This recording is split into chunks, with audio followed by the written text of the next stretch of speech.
passinhos. Será o partido azul?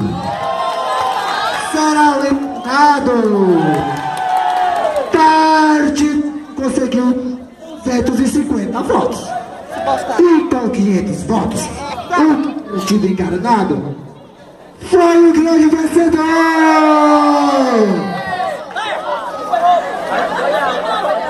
E agora com vocês, para brilhantar nesta quermesse, para comemorar nesse São João, a rainha vencedora, a nossa rainha Thaís! Simbora, minha rainha, mostra pra que veio!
Agora nossa rainha lançará todos os cavaleiros.